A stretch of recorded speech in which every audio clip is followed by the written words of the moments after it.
Começa agora o Revista TST, com as principais notícias do Tribunal Superior do Trabalho.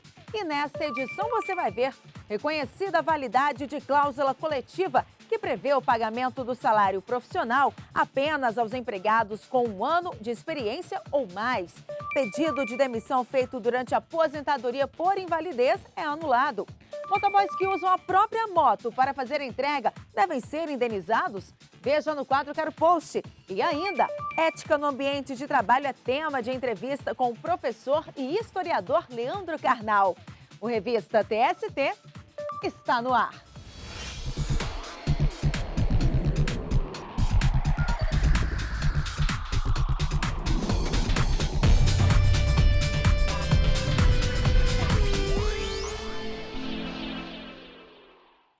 O Revista TST começa trazendo um caso importante julgado pela Seção 1 de Dissídios Individuais.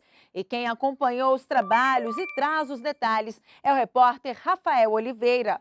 Olá, Rafael. Olá, Ana Amélia. A SDI 1 do Tribunal Superior do Trabalho julgou um caso sobre pedido de complementação de aposentadoria.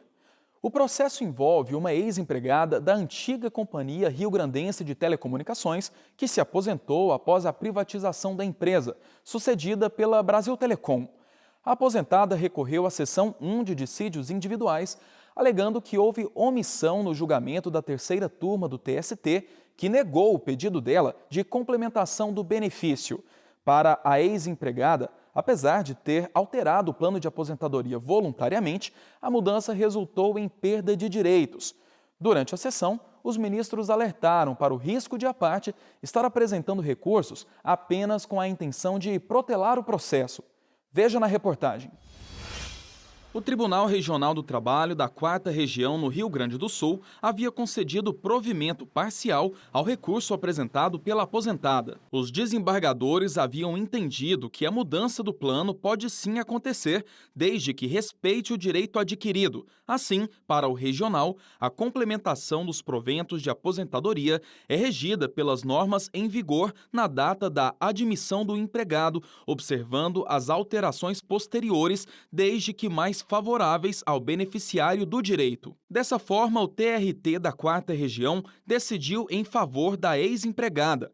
Mas como a Brasil Telecom e a Fundação BRT Prev recorreram da decisão, o caso chegou ao TST. A terceira turma teve entendimento diferente do regional e decidiu, por unanimidade, aceitar os recursos das empresas que tiveram como base a súmula número 51 do TST. De acordo com a súmula, havendo a coexistência de 2 regulamentos da empresa, a opção do empregado por um deles tem efeito jurídico de renúncia às regras do sistema do outro.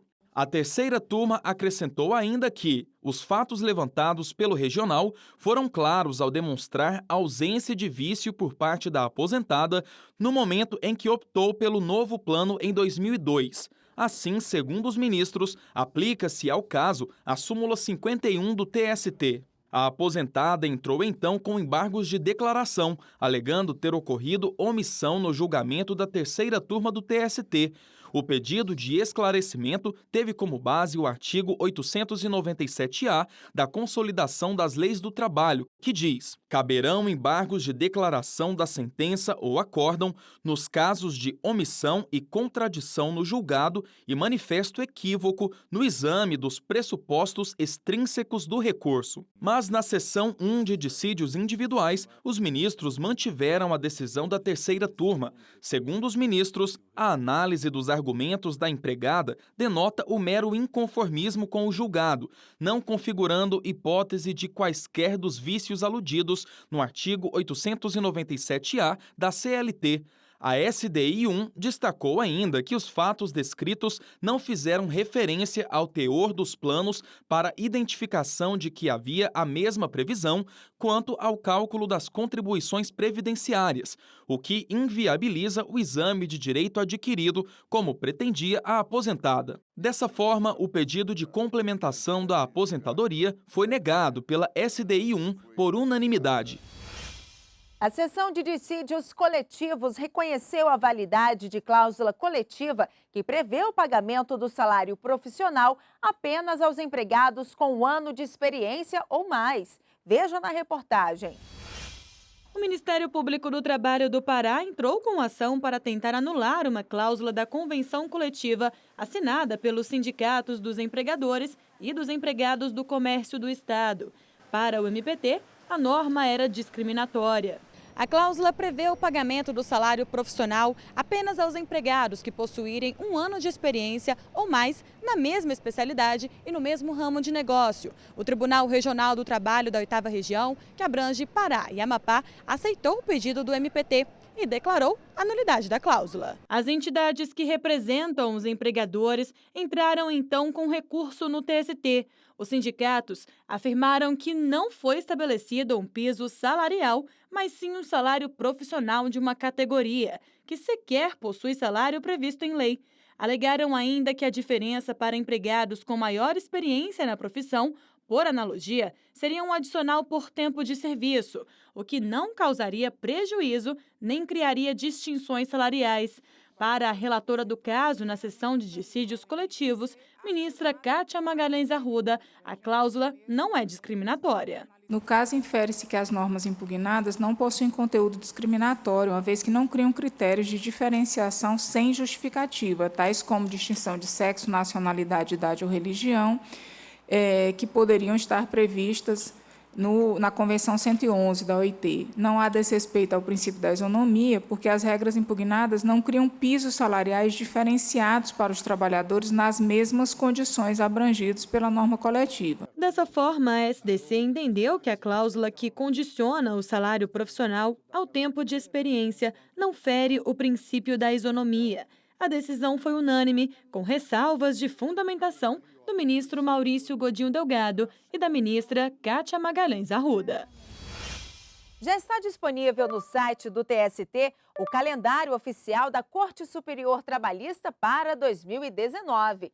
Lá estão as datas das sessões de julgamento, feriados, recessos e eventos institucionais do próximo ano. Para fazer o download do calendário, acesse www.tst.jus.br na aba Serviços. E depois do intervalo, motoboys que usam a própria moto para fazer a entrega para a empresa devem ser indenizados? Veja no quadro Quero Post.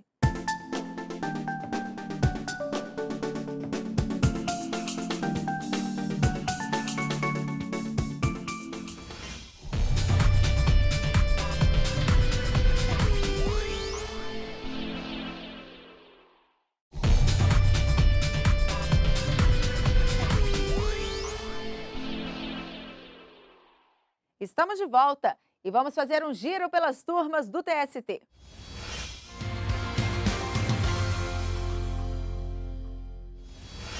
E vamos começar pela segunda turma. Uma fábrica de tratores vai ter que indenizar um empregado que era xingado pelo diretor da empresa durante reuniões de trabalho. Ao julgar o caso, o juízo de primeiro grau havia condenado a empresa a pagar R$5.000 de indenização ao profissional. Mas o TRT em São Paulo aceitou os argumentos da empresa de que os xingamentos não eram dirigidos especificamente ao empregado e excluiu a condenação. Ao julgar o recurso do profissional ao TST, a relatora, ministra Maria Helena Malman, destacou que a conduta de ameaçar os empregados com palavras de baixo calão, ainda que atribuídas genericamente a todos os empregados, é motivo suficiente para caracterizar o assédio moral. Segundo a relatora, nessa circunstância, não é necessária a comprovação do dano, mas apenas da ocorrência dos atos ilícitos.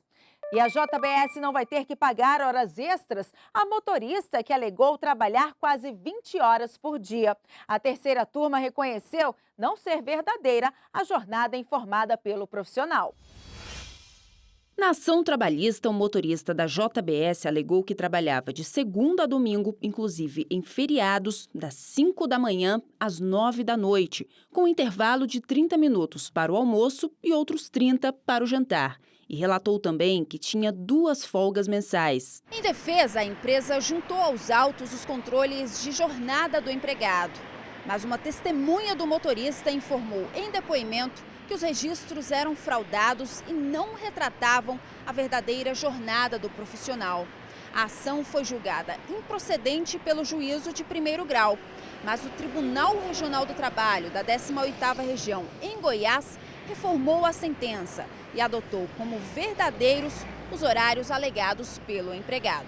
A JBS recorreu ao Tribunal Superior do Trabalho e sustentou não ser razoável a jornada ininterrupta de quase 20 horas apontada na ação inicial e reconhecida pelo TRT. No recurso de revista, o relator do caso na terceira turma, ministro Alberto Bresciani, ressaltou que a ausência de controles de ponto gera presunção relativa de veracidade da jornada de trabalho. O ministro levou em consideração o artigo 375 do Código de Processo Civil.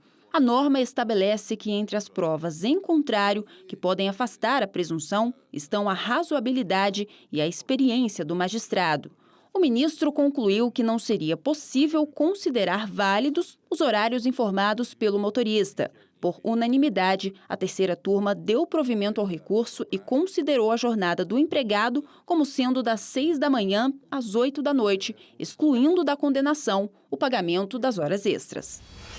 E a primeira turma considerou nulo o pedido de demissão de um auxiliar de eletricista que estava aposentado por invalidez. De acordo com o processo, o auxiliar de eletricista das Centrais Elétricas do Pará, CELPA, alegou ter sido despedido pela empresa enquanto estava aposentado por invalidez. Em defesa, a empresa alegou que a rescisão contratual teria sido uma iniciativa do próprio empregado. O Tribunal Regional do Trabalho da 8ª Região, ao julgar o caso, negou o recurso do auxiliar. Para o TRT, não houve prova de fato que invalidasse o pedido de demissão do profissional, inclusive homologado por sindicato. Para o regional, o empregado teria o direito de rescindir o contrato, mesmo com a suspensão motivada pela aposentadoria por invalidez.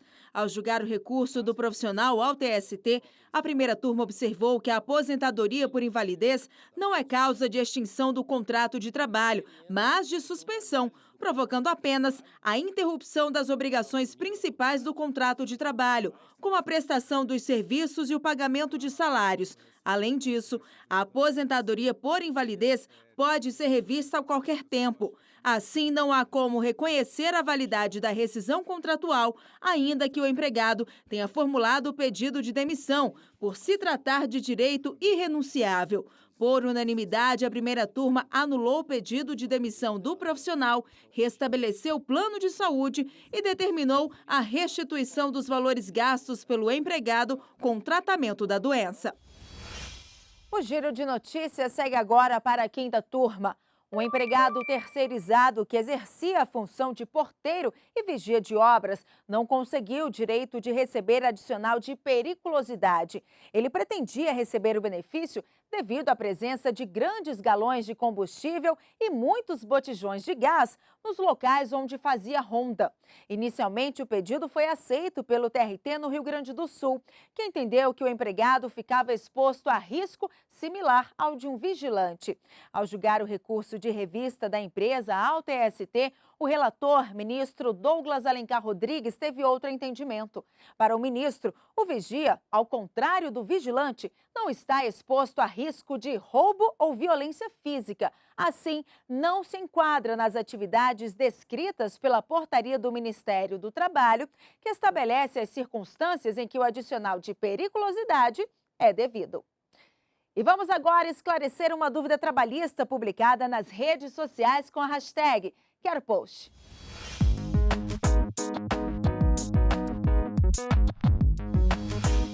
E a pergunta que foi publicada no nosso Facebook com a hashtag Quero Post é a seguinte: motoboys devem receber indenização se usarem a própria moto para fazerem entregas pela empresa? Veja na reportagem. Motoboy há 7 anos, Gustavo trabalha com carteira assinada em um restaurante de Brasília. O rapaz entrega os pedidos com a própria moto. Por isso, recebe R$ 400 por mês da empresa para arcar com os gastos do veículo. Isso tudo está previsto em um contrato entre a empresa e o Gustavo. Uma comissão para mim colocar o gasolina, manutenção da moto, certo? Etc. Comprar equipamento, para mim ainda sobra muito. Além da quantia que recebe pelo uso da moto, ele ganha aproximadamente R$ 800 de comissão pelas entregas, mais o salário de R$ 1.000 e o adicional de periculosidade, o que assegura uns R$ 300 a mais para o empregado. O juiz titular da 17ª Vara do Trabalho de Brasília, Paulo Henrique Blair, ressalta que a empresa deve detalhar bem o que será pago como salário e emitir recibos para provar todos os valores que foram repassados ao empregado. Para explicar melhor, o magistrado dá um exemplo, imaginando um trabalhador que ganhe R$ 4.000 como salário e R$ 1.000 como ajuda de custo. O contrato tem que estar claro e o recibo também. Então, como deve ser o contrato? Salário mensal, R$ 4.000. Anotado na carteira de trabalho, R$ 4.000. Além disso, também anotado na carteira e também no contrato escrito, além dos R$ 4.000, R$ 1.000 de ajuda de custo para custeio do uso do veículo próprio. O recibo pago todo mês, da mesma forma, R$ 4.000 salário, R$ 1.000 ajuda de custo para o custeio do uso do veículo. Tudo isso de forma clara, transparente, para que não haja risco depois das partes discutirem era salário ou não era salário. O juiz alerta que a ajuda de custo é prevista na Consolidação das Leis do Trabalho. A definição de empregador no artigo 2º da CLT já indica que cumpre ao empregador suportar os riscos financeiros do empreendimento. Esses riscos incluem, obviamente, o custo necessário pelas ferramentas para o trabalho. Se o carro ou a motocicleta ou até a bicicleta é uma ferramenta de trabalho, o custo pelo uso desses veículos pertence ao empregador. Empresas e empregados devem guardar documentos que comprovem os pagamentos, como recibos ou contra-cheque e até o registro do depósito em conta bancária. Esse cuidado pode ser útil caso um processo judicial ocorra. É importante que aquele que paga tenha o contrato escrito, tenha os recibos e guarde essa documentação consigo pelo período da prescrição das ações trabalhistas, que é 5 anos no curso do contrato, e depois da demissão do obreiro, depois do desligamento, 2 anos contados do término do aviso prévio, se houve aviso prévio, ainda que esse aviso prévio seja indenizado. E no próximo bloco, ética no ambiente de trabalho é tema de entrevista com o professor e historiador Leandro Carnal.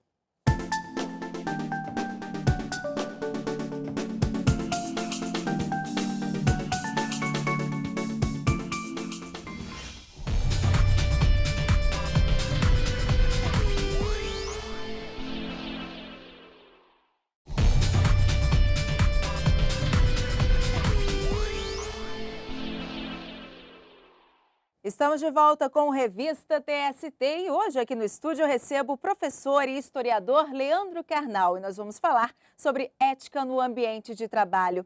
Seja muito bem-vindo ao nosso programa. Muito obrigado. Bom, primeiramente eu gostaria de começar a nossa entrevista com o senhor explicando o que é ética. Bem, ética faz parte da filosofia, uma parte que estuda valores, valores que permitam a convivência harmônica, a busca entre o bom e o belo, a busca da vida política, ou seja, como diz Aristóteles, a vida na polis, ou seja, ela rege a capacidade que eu tenho de estabelecer sociabilidade, sociedade, relações sem a destruição do outro, sem a invasão do espaço do outro e sem a imposição dos meus valores sobre o outro. E por que se preocupar em aplicar a ética também no ambiente profissional? O ambiente profissional é um ambiente por excelência ético. Naturalmente também a ética na família, a ética na grande convivência política. Mas o ambiente profissional é o ambiente mais claro, onde as pessoas estão sem terem a mesma intimidade familiar e o mesmo distanciamento da grande política. Logo, é no ambiente de trabalho que eu exerço algo acima da afetividade da família e abaixo do grande distanciamento político. Talvez seja o grande ambiente do exercício da diferença, da alteridade, o grande exercício da ética é o ambiente de trabalho. E quais são os principais mandamentos da ética profissional?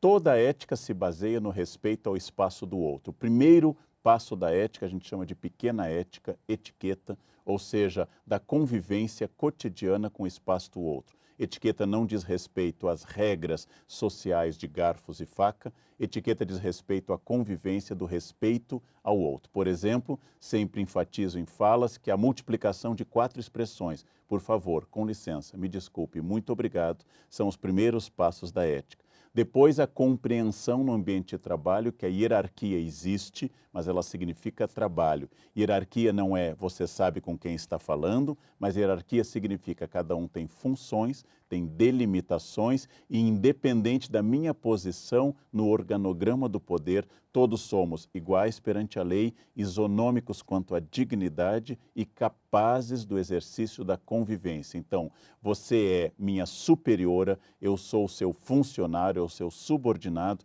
ambos somos humanos, ambos somos iguais perante a lei, ainda que nós tenhamos funções e atributos diferentes. Então, o primeiro mandamento da ética no ambiente de trabalho, além da etiqueta, é a convivência com o poder, que é a serviço de alguém e não o poder para humilhar, para oprimir ou para estabelecer uma diferença que não seja aquela da própria dedicação ao trabalho. E quais seriam exemplos da falta de ética no ambiente profissional? Já que nós temos a convivência da diversidade, por exemplo, a diversidade de gêneros masculino e feminino, a diversidade de formações, a diversidade de origens sociais, a primeira questão é do respeito. Então, quando eu utilizo meu poder ou minha função para exercer algum tipo de invasão do espaço alheio. Por isso que nós, educados em uma sociedade tradicional, educados em uma sociedade em que houve invasão desse espaço, com uma tradição escravista e uma tradição machista dentro da nossa evolução histórica, é preciso ter muito cuidado nessa convivência, ou seja, entender que o espaço de trabalho não tem a intimidade da família. Logo, eu não posso tratar as pessoas como se fossem íntimos familiares, parentes que estão juntos há 30 anos. Entender que diferenças de gênero ou de hierarquia são diferenças de serviços. Entender que as pessoas têm que ser tratadas por aquela regra de ouro presente na moral das religiões e na filosofia. Fazer ao outro o que você quer que faça a você mesmo. E, principalmente, a capacidade de entender o outro como um ser autônomo, digno, que pode estar me servindo, mas não está subordinado na sua dignidade, apenas na entrega e no serviço. É possível a gente fazer uma autorreflexão de como lidamos com a ética no nosso dia a dia e, de repente, corrigir pontos que evidenciam a falta dela? Sem sombra de dúvida, nós somos perfectíveis e não somos perfeitos. Logo, todo instante eu tenho que fazer uma reflexão sobre como eu estou exercendo a ética. A ética só existe se ela for cultivada como uma capacidade de aperfeiçoamento. Ninguém nasce perfeito ético. Como Aristóteles diz no início do seu trabalho Ética Nicômaco, todos nascemos sem ética, todos podemos aprimorar, por isso é necessário um código de ética, é necessária a atividade do debate e é necessária a atividade da avaliação da ética, no sentido de que o ser humano é perfectível, como eu disse, não perfeito, e pode ser sempre avaliado, melhorado através do estudo, de palestras, de reflexões e de debates. Todos estamos envolvidos na capacidade de melhoria nas nossas relações. Como a nossa tendência, segundo alguns, não todos, é o egoísmo e valorizar em primeiro lugar a mim mesmo, eu tenho que violentar essa natureza e tenho que produzir a sensibilidade ética, que é a sensibilidade ao outro, que vai fazer uma negociação positiva entre o meu bem e o bem alheio para a produção do bem comum. A ética rege esses 3 polos, o eu, o tu e o nós. E o nós só existe através do debate, da melhoria e da crítica permanente. Qual que é a relação entre ética e assédio moral? Bom, os 2 assédios principais em ambiente de trabalho, o assédio sexual no sentido da utilização da diferença de gênero para exercer o poder e o assédio moral, ou seja, da utilização do poder para humilhação ou para pressão além do que é necessário, são 2 desvios éticos graves. Entender que pode haver demanda, entender que pode haver pedido de trabalho, mas ele nunca passará pela sedução ou pelo exercício de poder que ignore a especificidade da outra pessoa, é muito importante. É muito comum na nossa tradição escravista de 318 anos, a grande questão de lembrar que o trabalho é visto como exercício de poder e não como exercício de serviço.